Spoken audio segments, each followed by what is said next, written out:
Bueno, vamos a empezar a hablar de la fisiología endocrina con respecto a las glándulas suprarrenales. Concretamente nos enfocaremos a la acción de la aldosterona y a la acción del cortisol.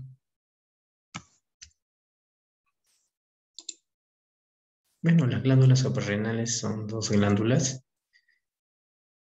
de secreción endocrina, vierten su producto de secreción en la sangre, tienen un peso aproximadamente cada uno de 4 gramos, ¿no? Y se compone de una zona externa, que es la corteza, y una zona central, que es la médula. Y este es un corte histológico, donde se puede apreciar precisamente la corteza, ¿no? La corteza tiene 3 partes, una zona glomerular, una zona fasciculada y una zona reticular. Por último tenemos a la médula, que es ricamente vascularizada y que secreta básicamente catecolaminas. La zona glomerular representa el 15% de toda la corteza, la zona fascicular es de mayor proporción, 75%, y la zona reticular es un 10%. La zona glomerular es la encargada de producir la aldosterona, la zona fascicular es la que es encargada de producir principalmente el cortisol, y la zona reticular precisamente andrógenos.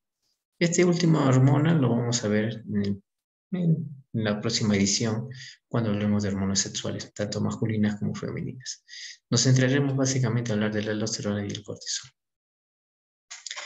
Bueno, los corticosteroides se divide por la corteza, pues, córtico por la corteza, esteroides porque son de naturaleza, pues, esteroidea.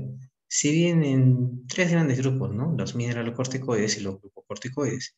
Los mineralocorticoides vienen a ser la aldosterona, por ejemplo. ¿Por qué? Porque va a regular la secreción de los electrolitos, sobre todo el potasio y el sodio, por ejemplo.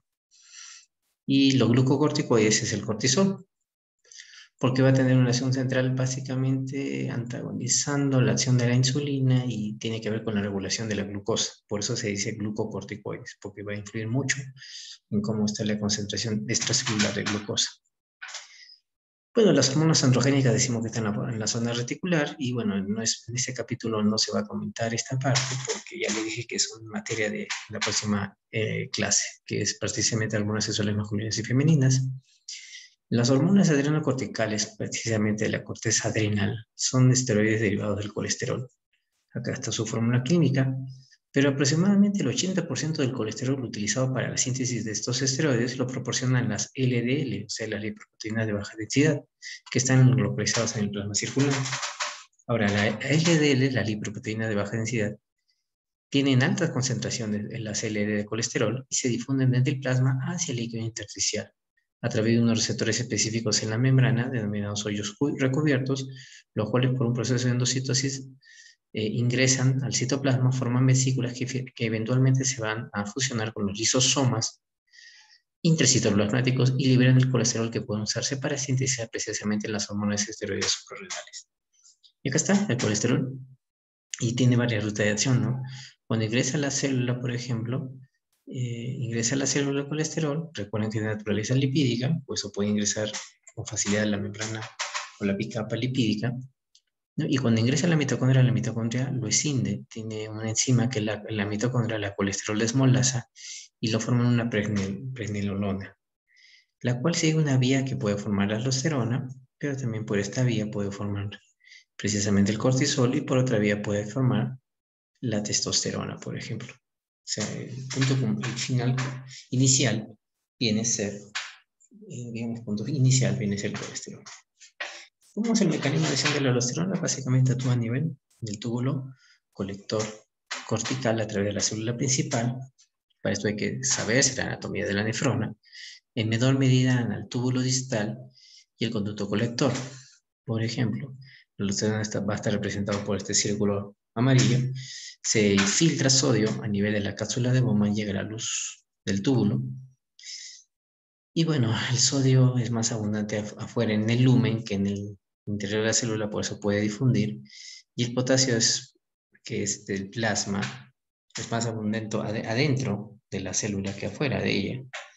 Por lo tanto, cuando viene la aldosterona, por ejemplo, que saben que es secretado por la zona glomerular de la corteza adrenal, se pega o se liga a un receptor de aldosterona, pero atraviesa con facilidad la membrana plasmática, la membrana vasolateral o vasocelular. y este va a ingresar precisamente al núcleo, se va a unir a una cadena de ADN para hacer la transición y transformar un ARN mensajero para que este salga y produzca proteínas para formar nuevos canales o nuevas bombas, por ejemplo, proteínas que modulan los canales y bombas existentes. Por ejemplo, acá va a ir al ATP para permitir que el potasio, que es más abundante adentro que afuera, pueda ingresar precisamente contra esta gradiente gracias a la bomba de sodio potasio ATPasa que está acá en la membrana vasolateral. Y cuando ya está acá en el interior, porque este tiene que luchar contra un gradiente, finalmente por acá puede irse hacia la luz del túbulo para finalmente ser secretado. Entonces, esto es lo que hace la aldosterona, incrementar proteínas que modulan los canales y las bombas existentes. Pero también puede ir a canales de potasio para que pueda salir o a los canales epiteliales de sodio a este nivel, para permitir que se abran más canales y el sodio ingrese y el sodio pueda salir de la célula, digamos, de esta citoplasma contra un gradiente, porque el sodio es más abundante afuera de la célula que afuera de esta. Por eso este ATP es importantísimo, es importantísimo. Este es el resumen de lo que yo les había dicho, ¿no? La aldosterona llega acá y recuerden que puede formar más proteínas, más canales, ¿no? Células epiteliales acá, o a nivel formando más ATP. Obviamente, este es un súper resumen para que finalmente el sodio pueda hacer ¿qué cosa? Puede ser reabsorbido y el potasio puede ser secretado. Entonces, lo que hace básicamente la aldosterona a nivel de los túbulos distales, precélulas principales, también el túbulo colector y el conducto colector, es reabsorber sodio y cloro hacia el intersticio y finalmente hacia los vasos sanguíneos y secretar potasio. Entonces, si yo retengo sodio y cloro, voy a retener más volumen de agua y por lo tanto va a aumentar mi volemia, por ejemplo. Y si secreto potasio, pues se va a eliminar por la orina. Si falta aldosterona, por ejemplo en la enfermedad de Addison, existe una intensa pérdida de sodio, es decir, el sodio, ¿se acuerdan que se filtraba por acá? Lo voy a regresar por acá. Por acá se filtraba el sodio, acá está el sodio filtrado. Entonces, si ya no hay aldosterona, porque la aldosterona se tiene que producir de manera normal, entonces se va a perder sodio, el sodio va a arrastrar agua, entonces el paciente va a orinar más. Y encima el potasio que estaba acá no se va a poder secretar.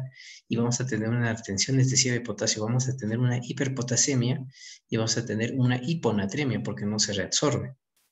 En cambio, si hay demasiada aldosterona, por ejemplo, un tumor adrenal, que se secretor, entonces vamos a tener lo que se llama el síndrome de Cohn, que es un tumor de las suprarrenales, y lo que se va a hacer es que se va a resolver demasiado sodio, se retiene bastante sodio, aumenta el volumen y se va a eliminar el potasio en exceso. Y eso va a producir una hipopotasemia, un agotamiento del potasio plasmático. ¿Cómo se regula la aldosterona? Precisamente por los dos primeros. O sea, todo esto está regulado, pero yo voy a centrarme en los dos primeros. Si tengo demasiado potasio en la sangre, por X motivos tengo pues una rhabdomiólisis, por ejemplo, donde se libera bastante potasio, este aumento de potasio va a hacer que aumente en gran medida la secreción de aldosterona. Se va a ir a la célula de la zona glomerular y va a decir, sabes que hay demasiado potasio, por favor puedes eliminarme, y el potasio se secreta. O también se acuerdan de la angiotensina 2 que vimos en el cardiovascular. Si tenemos angiotensina 2, la angiotensina 2 estimula en gran medida la secreción de aldosterona. Y los otros están en menor medida, pero es bueno que lo tengan en cuenta. Pero los dos principales son los que estoy marcando en eso.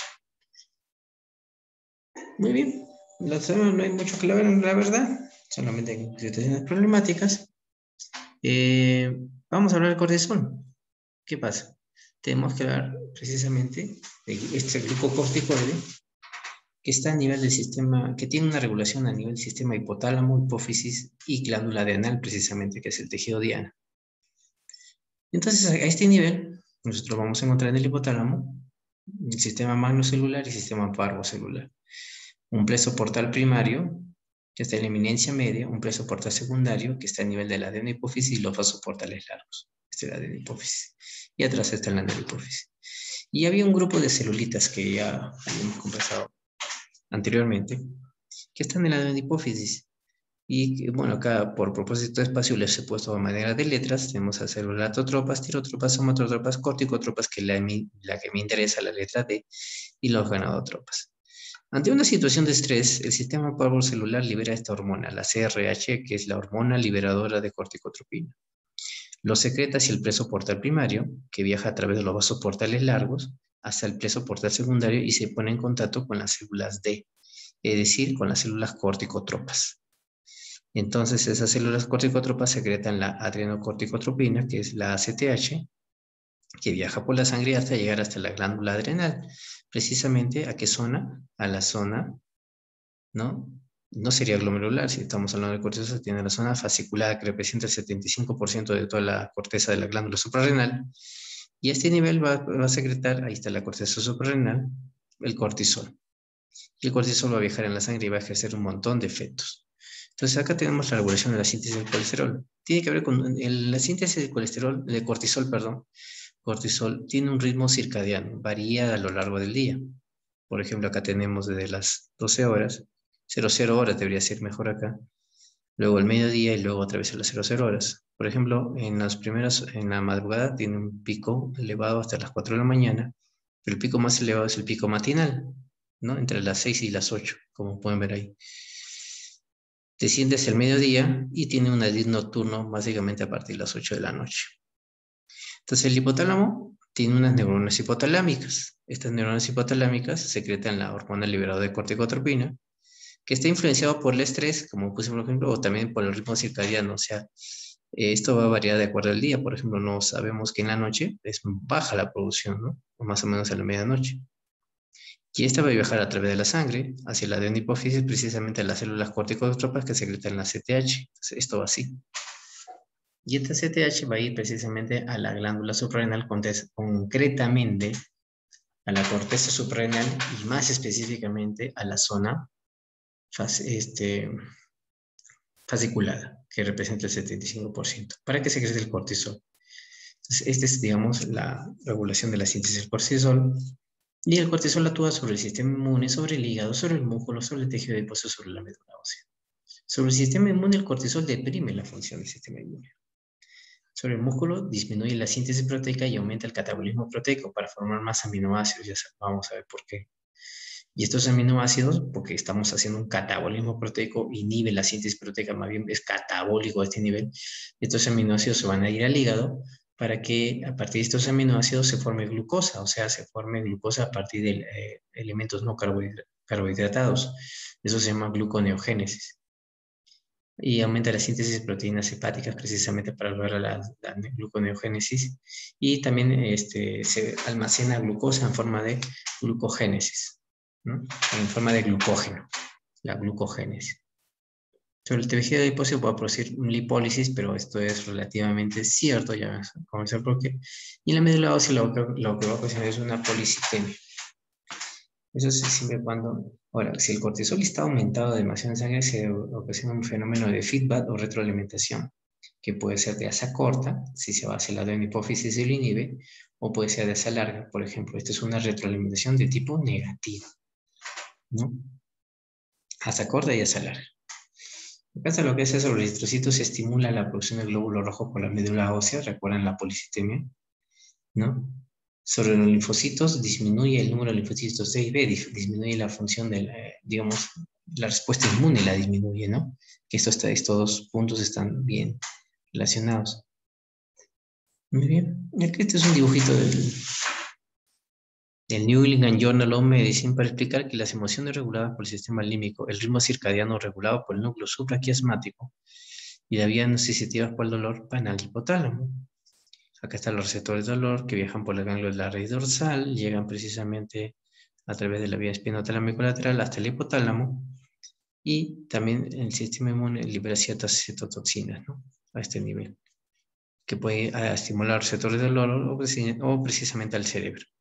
La cosa está que todo lo que sea de color azul, acá como se puede ver, o de líneas negras, va a encargarse de activar a las neuronas hipotalámicas para que secrete la hormona liberadora de corticotropina, la CRH, para que ésta viaje a través del presoportal primario, vasoportal largo y presoportal secundario hacia la adenohipófisis, concretamente va a activar a las células corticotropas para que se secrete la corticotropina, también llamada CTH. Y esa vaya a la glándula suprarrenal, concretamente a la corteza suprarrenal, a la zona fasciculada, para que secrete el cortisol. Y este cortisol lo que hace es activar la lipasa intracelular produciendo lipólisis.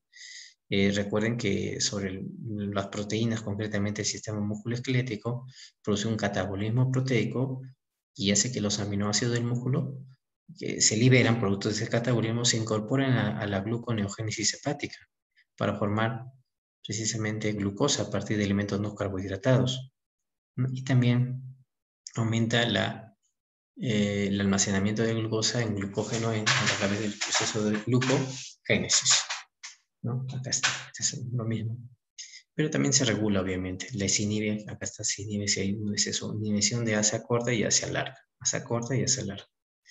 Y también el sistema inmune lo va a inhibir, como suprimiendo la función de los linfocitos T y los anticuerpos que fomentan la inflamación. Y sobre el sistema cardiovascular también lo inhiben, ¿no? ¿Verdad? Los glucocorticoides aumentan la glicemia ya que actúan como hormonas contrainsulares o antiinsulares, es decir, contra la insulina. Reduce moderadamente la utilización de glucosa en los tejidos periféricos y disminuye la sensibilidad de muchos tejidos, en particular el músculo esquelético, y después a los efectos estimuladores de la insulina. Fíjense, vamos a hablar de este efecto. ¿Cómo es que la ACTH, que viene precisamente de la adenohipófisis, llega a una celulita de la zona fasciculada? Entonces, el ACTH ya sabemos de dónde viene. Viene de las células corticotropas de la adenohipófisis. Son liberadas ahí a través de la sangre. Pero esta ACTH llega a ubicarse a un receptor, precisamente, se diría una célula córtico suprarrenal de la zona fasciculada, donde vamos a encontrar pues, un receptor que activa una proteína G, activa la adeniciclasa, hace que el ATP se transforme en AMP cíclico, el efecto máximo se alcanza a los 3 minutos. Este AMP cíclico activa una proteína sinasa y hace precisamente, recuerden que ellos almacenan el colesterol, dato importante, fue lo primero que dije, ¿no? Fosforilada la hidroxilasa esteroide de colesterol para tener colesterol. Y este colesterol va a entrar acá a la mitocondria y a través de una enzima, ¿se acuerdan? La colesterol desmolasa, forma pregnenolona, ¿no? Y este es un paso, digamos que esto es una vía de regulación para que finalmente forme precisamente el cortisol. Entonces sigue toda una cascada que habíamos visto en una diapositiva para finalmente formar el cortisol y poder ser liberado. Y el cortisol, cuando sale, se junta a esta globulina fijador de corticosteroides, porque no puede viajar solo en torrentes sanguíneos, necesita de alguien que lo transporte. Estos son los efectos que tiene precisamente el cortisol. Vamos a identificar a los actores. Vamos a tener al músculo, que tiene proteínas, tejido linfoide, que también tiene componente proteico, la piel, básicamente porque contiene colágeno en su interior, ¿no? A nivel subdérmico al menos, y la grasa, representada por los adipocitos que contienen triacilglicéridos. El hígado, donde se va precisamente a acontecer los fenómenos de gluconeogénesis y de glucogénesis, o sea, la transformación de glucosa en glucógeno en forma de almacenamiento. Principalmente, el cortisol tiene un efecto catabólico, pero también tiene un efecto anabólico, entre comillas, ya vamos a ver por qué. ¿Qué hace el cortisol? Ya una vez que se ha liberado y está viajando con la proteína ligadora, ¿no? Lo que es el cortisol a nivel catabólico es precisamente tiene un efecto catabólico, moviliza los aminoácidos que salen del músculo, del tejido linfoide y del colágeno a partir de la piel, y tengo aminoácidos. Pero también a nivel de la grasa, a nivel de los adipocitos que tienen triacilglicéridos, activa la lipasa intracelular, hormonosensible intracelular, para que esto está formado como triacilglicéridos se desdoblen en ácido graso y glicerol. Entonces ya tengo liberado hacia la sangre aminoácidos proveniendo de estas tres fuentes que estoy mencionando, y glicerol y ácidos grasos a partir de los adipocitos que tienen triacilglicéridos. ¿Qué pasa con estos aminoácidos? Estos aminoácidos pueden, digamos, servir para la formación o síntesis de enzimas. ¿Qué enzimas? Precisamente esas enzimas que permitan lograr la gluconeogénesis, es decir, la formación o generación de glucosa a partir de aminoácidos, de glicerol y de ácidos grasos. Entonces, lo que hace el cortisol básicamente es movilizar los aminoácidos y generar enzimas a partir de estos aminoácidos para favorecer la gluconeogénesis, que es la transformación de glucosa a partir de aminoácidos, glicerol y ácidos grasos. Entonces, el ritmo de la gluconeogenia se eleva por acción del cortisol entre 6 a 10 veces. Entonces ya tengo gluconeogénesis y tengo glucosa aumentada. Ahora, ese es el efecto catabólico. Gracias a esto, en desmedro de las proteínas del músculo, del tejido linfoide, ¿no? De la piel y en desmedro de la lipólisis, por eso decimos que hay lipólisis, ¿no? Los ácidos grasos, glicerol, se va a formar enzimas que precisamente van a activar o van a facilitar la gluconeogénesis y de esta manera voy a tener glucosa. Ahora, el efecto anabólico del cortisol es que va a generar precisamente aquí, a este nivel, un ratito, va a generar enzimas que no solamente va a forzar la gluconeogénesis, sino enzimas que van a facilitar el almacenamiento de la glucosa en glucógeno y ese proceso se conoce como glucogénesis. Y entonces, ¿qué va a pasar? El aumento llamativo del depósito de glucógeno potencia el efecto, o sea, el hecho de que ya se esté almacenando glucógeno, a partir de glucosa obviamente, potencia el efecto de otras hormonas glucolíticas, como es el glucagón y la adrenalina. Y eso hace que se movilice la glucosa en los periodos entre, por ejemplo, entre el desayuno y el almuerzo, en periodo de tiempo entre el almuerzo y la cena, por ejemplo. Entonces, cuando aumenta precisamente la glucogénesis, o sea, la formación de glucosa, perdón, digamos, la generación de glucosa para almacenarlo en forma de glucógeno, que es un polímero de glucosa, esto activa las enzimas que se encargan de hacer glucolíticas, es decir, van a precisamente liberar glucosa, que es el glucagón y la adrenalina. ¿Y qué vamos a tener como consecuencia? Que aumenta la glucosa en sangre. Entonces, miren la secuencia de eventos y de hechos. Por el efecto catabólico, salen aminoácidos de acá, del músculo, tejido linfoide, de la piel. Salgan, por favor, desdóblense, ¿no? La lipasa intracelular monosensible en ácido graso y glicerol. Formemos enzimas. Gracias a esto se va a formar enzimas, gracias a los aminoácidos, por ejemplo, principalmente, ¿no? Que son, ¿para qué? Para formar precisamente enzimas que me faciliten la gluconeogénesis para generar glucosa. Y para precisamente una vez que tenga mucha glucosa, almacenarlo como glucógeno, catalítico y anabólico. Y cuando tengo mucho glucógeno, aquí almacenado dice, oye, despierta al glucagón y a la adrenalina, y esos por eso está la flecha azul, el glucagón y la adrenalina van a hacer el efecto glucolítico para generar finalmente glucosa, y va a generar hiperglicemia. Entonces, esta glucosa, ¿qué es lo que va a pasar? Debería ser utilizada por el músculo, por el tejido linfoide, por la piel, ¿verdad? Pero lo que hace el cortisol, de acá viene la trampa. ¿Para qué me sirve que tenga tanta glucosa? El cortisol lo que va a hacer es, precisamente, reduce la utilización de glucosa por parte del músculo, del tejido linfoide y el colágeno. También, que si quieren, los adipocitos, lo reduce. Entonces, ¿para qué lo aumentó si no lo van a usar estos músculos? Precisamente. Entonces, vamos a tener un estado de hiperglicemia. ¿Y cómo es que reduce la utilización de glucosa? Fácil.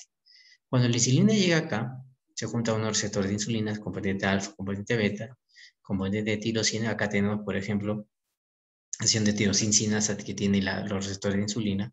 Tenemos un receptor de sustrato de insulina tipo 1 que activa una trifosfato inositol sinasa para que el PIT2, o sea, el bifosfato de inositol, se transforme en PIT3 y se encadena vesículas de GLUT4 que vayan a la membrana de esos tejidos. ¿De cuáles tejidos? Del músculo esquelético principalmente. Esto de acá, lo que usted me está explicando en este esquema es lo que sucede acá. Así es. Normalmente cuando llega acá la insulina, activa una serie de cascadas, entre ellos, por ejemplo, el receptor de sustrato de insulina 1, activa la trifosfato inositol sinasa, por eso está la letra K, va a activar a una proteína sinasa 1 dependiente de 3-fosfoinositido para que forme vesículas de GLUT4 para que vayan a la membrana plasmática de la célula muscular esquelética y la glucosa puede entrar con facilidad. Bueno, pues, ¿qué es el cortisol? ¿Cómo es que reduce? Entonces la glucosa va a entrar por acá gracias a GLUT4. Precisamente el cortisol disminuye la expresión del receptor de sustrato de insulina 1, reduce la expresión o la formación de trifosfato inositol sinasa, y que, bueno, si se reduce todo esto, se va a activar las vesículas de GLUT4, voy a tener bastante GLUT4 para que entre glucosa. No, pues se le cierra la puerta, y por eso es que el músculo no lo utiliza la glucosa, porque no tiene GLUT4, por ejemplo. Y entonces va a desencadenar hiperglicemia. Todo eso desencadena hiperglicemia y eso conduce pues, a una reducción del BI4, la glucosa no va a entrar y eso genera una resistencia de insulina en los tejidos extrahepáticos. Entonces, inclusive reduce la beta oxidación, es decir, ya, pongamos que uno ingrese. Entonces, ¿qué va a pasar? Tiene que oxidarse el nicotina diamina en NAT2 a oxidarse, pero no se reduce, no se produce esta oxidación, entonces tampoco se va a utilizar la glucosa. Y encima, ¿se acuerdan? Como no se cata la glucosa, no se forma el 3-alfa-gliceraldehído fosfato para el depósito y mantenimiento de los triacilglicéridos en los adipocitos. Y como no se mantiene, entonces esto va a seguir un círculo vicioso para formar ¿qué cosa? Más ácidos grasos que altera la acción de insulina en los tejidos y desencadena más hiperglicemia. Por lo tanto, hace todo lo opuesto a la insulina. Entonces, como actúa el cortisol sobre las células blancas, nos quedamos acá. ¿Se acuerdan que el cortisol, una vez que se formaba a partir de las células de las córticas suprarrenales de la zona fasciculada, tendría que ir con un receptor, pues, tenía que unirse el cortisol precisamente a una globulina fijadora de corticosteroides para poder precisamente desplazarse. Entonces, ¿qué va a pasar? Cuando una vez que llega a la célula blanco, ya dije que puede ir al hígado, puede ir precisamente al músculo esquelético para movilizar los aminoácidos, etc. Entonces, se separa, como es una de naturaleza esteroidea, atraviesa con facilidad la membrana plasmática, se junte con un receptor precisamente de este cortisol, ¿no? Ingresa al núcleo, se una molécula de ADN, activa el ARN mensajero y modula los niveles de proteínas para hacer los diferentes efectos biológicos que había hablado. ¿Cuáles eran precisamente? Sobre el músculo esquelético, hacer un catabolismo proteico, disminuir la síntesis proteica, moviliza los aminoácidos para llegar al hígado. Otro efecto proteico que hace, por ejemplo, a nivel del hígado, era sintetizar las proteínas, esos aminoácidos que le llegaban para formar enzimas para favorecer la gluconeogénesis y la glucogénesis, por ejemplo, ¿no? Otro efecto era, por ejemplo, sobre la médula ósea, para ocasionar una policitemia, ¿no? Un aumento de los eritrocitos, por ejemplo, ¿no? Etcétera. Dentro de la función del cortisol, el cortisol impide la inflamación al estabilizar los lisosomas, así como otros efectos. Por ejemplo, hay una lesión, hay una rotura de los fosfolípidos de la membrana celular, las fosfolipasas que se encuentran en este nivel forman el ácido araquidónico, que a través de una enzima que también se encuentra en este nivel, la oxigenasa, se forman prostaglandinas, G2, H2, ¿no? Acá tenemos varias, hasta el tromboxano, y estas prostaglandinas D2, E2, F2 produce vasodilatación y potencian el edema. La otra vía de la célula que sigue sería la 5-lipoxigenasa para formar el ácido 5-hidro, ¿no? Peroxieico satetranoico o 5-HPT, nada más. Y produce quimiotaxis de las células a este nivel, forman los leucotrienos que producen más quimiotaxis, y estos quimiotrienos aumentan la permeabilidad de los capilares, aumentando la inflamación. Entonces el cortisol lo que hace precisamente a ese nivel es inhibir las fosfolipasas. Reduce entonces la permeabilidad de los capilares y reduce la emigración de los leucocitos hacia la zona lesionada, dañada. Y esto es, por ejemplo, el exceso de cortisol, que puede ser por un microadenoma, una hiperperfusión hipofisiaria, un adenoma cromoforme. La cosa es que se aumenta mucho la CTH, o a veces tumores ectópicos CTH. Entonces hay un exceso de cortisol. Y el exceso de cortisol puede producir, por efecto catabólico del corticoide, pérdida de tejido conectivo subcutáneo, lo que resulta en sangrados luego de un trauma menor. Le dan unas palmadas en la espalda o en los brazos y tiene equimosis, ¿no? Hay estrías rojas, porque disminuye la fibra de colágeno. ¿Se acuerdan? Las proteínas del tejido subcutáneo no movilizaba los aminoácidos y estos tejidos se desgarran con facilidad. Hay debilidad muscular debido al catabolismo proteico, por eso hay atrofia muscular, ¿no? También hay las vértebras están reduciendo los cuerpos vertebrales y tenemos unas vértebras en forma de pez, pues hay una disminución del depósito de proteínas en los huesos porque es catabólico proteico, ¿no? Y eso sí es importante. Moviliza nosotros tenemos en los pacientes con un exceso de cortisol el famoso cuello de búfalo, porque hay una movilización de la grasa de la parte inferior del cuerpo hacia arriba, ¿no? Y también tiene un aspecto de cara de luna llena y la denominada fase espletórica, este nivel. Entonces, la primera prueba que se debe realizar ante una sospecha que este es el famoso síndrome de Cushing, que puede ser dependiente de ACTH, o sea, por ejemplo, un exceso de la función hipofisiaria, o un tumor ectópico, o independiente de ACTH, que acá se forma a nivel del mismo, una hiperplasia, un síndrome de Cohn, ¿se acuerdan? Un adenoma de la corteza suprarrenal o un carcinoma de la corteza suprarrenal. La cosa es que ya sea que sea dependiente de ACTH o independientemente de ACTH,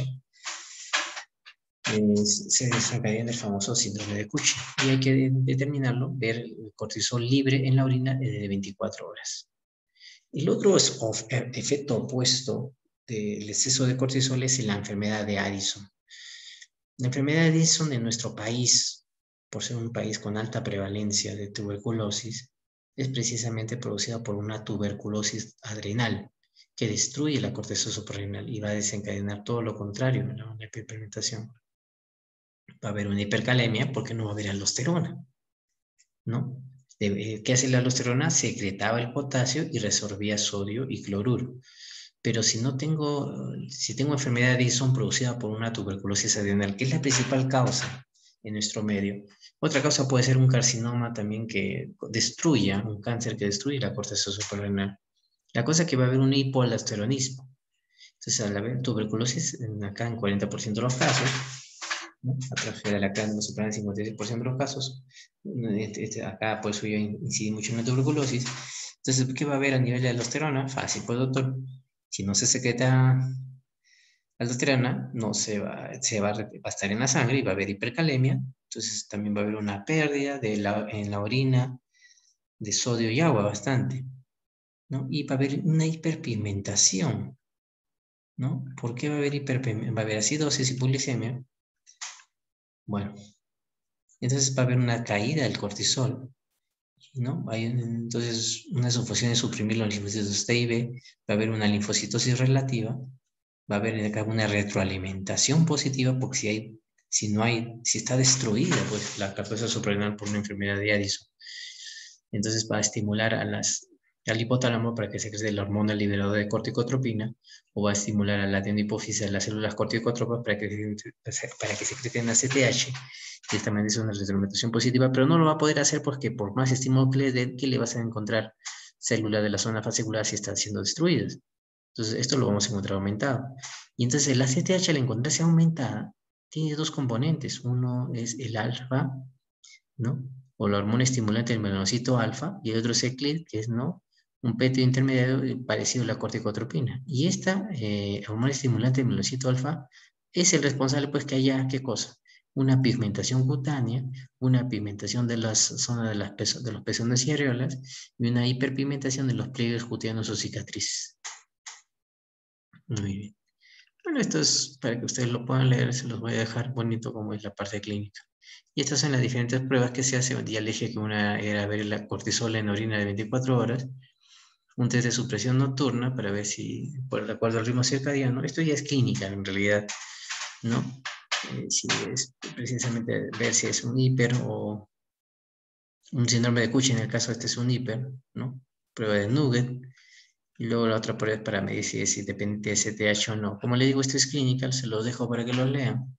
No tienen por qué aprendérselo, no está en el gaito, ¿no? Pero es como se llega al diagnóstico y a veces no es tan sencillo, ¿no? Hacer tanto el diagnóstico. Inclusive hay riesgos, ¿no? O sea, grados de si está con ACTH disminuida, intermedia o alta. Muy bien. Ya está ahí. Entonces vamos a hablar ahora de la fisiología endocrina de la glándula tiroides. Bueno, el sílabo nos se pide ahora hablar de la glándula tiroides. La glándula tiroides también es una glándula endocrina, al igual que la glándula suprarrenal.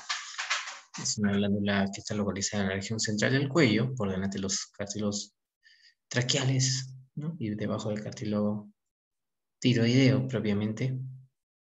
Y digamos que su unidad funcional viene a ser el folículo tiroideo, que es una estructura que está compuesta en el centro por un coloide rodeado de un epitelio cúbico, y por fuera este epitelio cúbico se denomina cada uno célula folicular, o algunos lo encuentran como células tiroideas, pero el nombre correcto es célula folicular.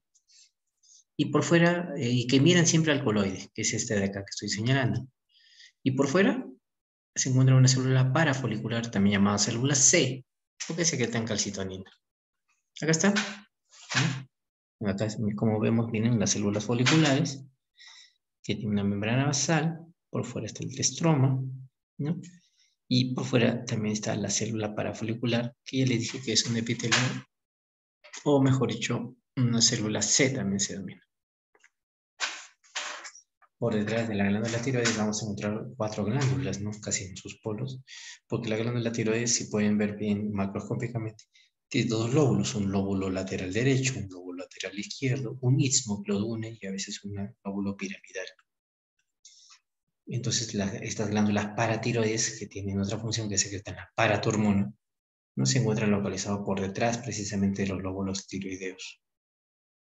También acá, igual que la glándula adrenal con respecto al cortisol, tiene que ver mucho el eje hipotálamo hipófisis tiroides y tiene que ver con la retroalimentación. Por ejemplo, a nivel hipotalámico, nosotros vamos a encontrar el núcleo supraóptico y el núcleo paraventricular, que son del hipotálamo, que van a secretar una hormona que es la hormona liberadora de tirotropina, que va a actuar sobre una célula tirotropa, que está localizada en la adenohipófisis, el cual va a secretar la TSH, que es una hormona trófica, y va a actuar a la glándula tiroides, concretamente a nivel de las células foliculares, para que secrete T3 y T4. Acá faltó. Si la T3 y T4 está muy aumentada, lo que se va a desencadenar es una retroalimentación negativa, feedback negativo hacia la adenohipófisis para que deje de producir menos o haya menos producción de TSH, o al hipotálamo, estos núcleos, para que disminuya su secreción de TRH. Este es el ciclo igual, tal como lo acabo de explicar, ¿no?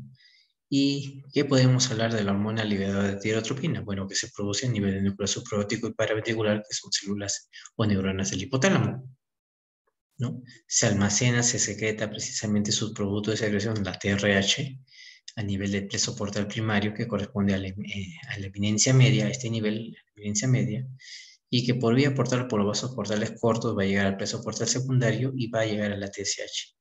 Y va a estimular no solamente a la TSH, o sea, a las células tirotropas, sino también a las células latotropas, o latotropa, como dice acá, para que secrete la PRL, o sea, la prolactina, y esto vaya hacia la sangre. ¿Qué factores estimulan la síntesis y secreción de TRH? Bueno, fácil, pues, ¿no? O sea, si nosotros recordamos el feedback positivo o negativo, o retroalimentación positiva o negativa, ¿qué pasa si, por ejemplo, yo tengo en la glándula tiroides, voy a regresar el esquema de acá, que está disminuida? No hay mucha producción de T3 y T4. Entonces, obviamente, por retroalimentación positiva, acá sería negativa, ¿no? Va a estimular para que haya más TSH y al núcleo paraventricular y núcleo supraóptico para que haya más TRH. Entonces, si hay una disminución de T3 y T4 intraneural, va a aumentar pues la síntesis y secreción de TRH. Recordad que también tiene una secreción pulsátil y ritmo circadiano. El frío aumenta la secreción, la estimulación simpática alfa-adrenérgica también la aumenta, y otras aminoácidos como es la arginina y vasopresina. Estos son los que estimulan. ¿Cuáles, por ejemplo, inhiben la síntesis? Vamos a ver que el T4 a veces se transforma en T3 y los bloqueadores alfa-adrenérgicos, es obvio si hablamos de esto, ¿no? Y acá está, TRH, célula heterotropa, entonces un mecanismo de acción, básicamente la TRH. Entonces la TRH va a llegar acá, hacia la adenohipófisis, recuerdan la célula heterotropa y hay un receptor. Se activa la proteína G tiene 3 componentes, tiene componente alfa y beta gamma. Cuando llega la TRH a esta célula receptora, ¿no? Lo que va a ocasionar es que se separa el componente alfa, activa la fosfolipasa C, que va a degradar el disfosfato de inositol en trifosfato y diacilglicerol. Este trifosfato va a hacer que se vaya al retículo endoplasmático y se secrete el calcio que está en el interior, aumentando el calcio intracelular, y se aumenta el calcio, que es un catión, al interior se vuelve positivo, y esto permite que se active los canales de calcio voltaje dependientes, se abra más, entre la hora del calcio de afuera, tengo calcio más calcio, aumenta más la positividad, y se secrete la TSH, por ejemplo. ¿No? Ese es cuando se activa el trifosfato inositol. ¿Pero qué hace el diacilglicerol? El diacilglicerol lo que va a hacer esta vía es activar la proteína sinasa C para que haya una secreción sostenida en la TSH, una transición de la TSH y una glicosilación de la TSH. La TSH, pues, que se libera es una glucoproteína con un peso molecular de 28.000 Daltons con 204 aminoácidos, tiene subunidades alfa y beta, ¿no? Y bueno, ¿qué factores ahora sí me estimulan la TSH? O sea, aquellas producidas por las células tirotropas. Ya, pues una de esas es la TRH, la misma que venía pues del hipotálamo, ¿no? El núcleo supraórtico paraventricular, por mecanismo de retroalimentación de la TTS4, si está disminuyendo la TTS4 plasmáticas que salen de la tiroides, obviamente van a irse a las células de la adenohipófisis para que ésta secreten más TSH, ¿no? Y los estrógenos también. Estos son sus inhibidores, por favor lo leen. Y bueno, yo voy a hablar cómo se forman las hormonas tiroideas. Y las hormonas tiroideas se forman a partir del yodo. Nosotros tenemos 500 microgramos de yodo en la dieta, 120 va para la tiroides y 40 salen de ahí para luego almacenarse en los diferentes tejidos. Entonces vamos a ver acá. Esta es una célula tiroidea. Ya, pues si no le tiene como célula tiroidea, vamos a ponerle que esta es una célula folicular. Ya. Entonces, ¿qué va a pasar acá? Que vamos a tener una membrana basal y una membrana que viene hacia la luz del folículo o del coloide, ya, como quieran llamarse. Entonces, voy avanzando porque en realidad el tema es bastante amplio. Lo que sucede es lo siguiente. Normalmente en la célula folicular, el epitelio cúbico, está el retículo endoplásmico, por acá se está formando el RNA mensajero y se está formando la tiroglobulina que tiene residuos de tirosina. Y esta tiroglobulina con su residuo de tirosina sale, es secretada hacia la luz, bueno, hacia la luz folicular me refiero hacia el coloide, ¿no? Y entonces vamos a encontrar tirosina alrededor de una proteína que es la tiroglobulina. El yodo que viene de la dieta, ¿no? Va a pasar a este nivel y se va a oxidar, ¿no? ¿Por qué? Porque acá hay una enzima que es la peroxidasa. Y esta peroxidasa hace que este yodo se junte a estas moléculas de tirosina y va a formar, eso se llama organificación, que es la unión del yodo con la molécula de tiroglobulina que salió de acá. Entonces la organificación es simplemente que el yodo que venía de la dieta, luego está en la sangre y luego ingresa a la célula folicular, pasa de la sangre hacia el coloide, o sea, la luz folicular que está acá, ¿no?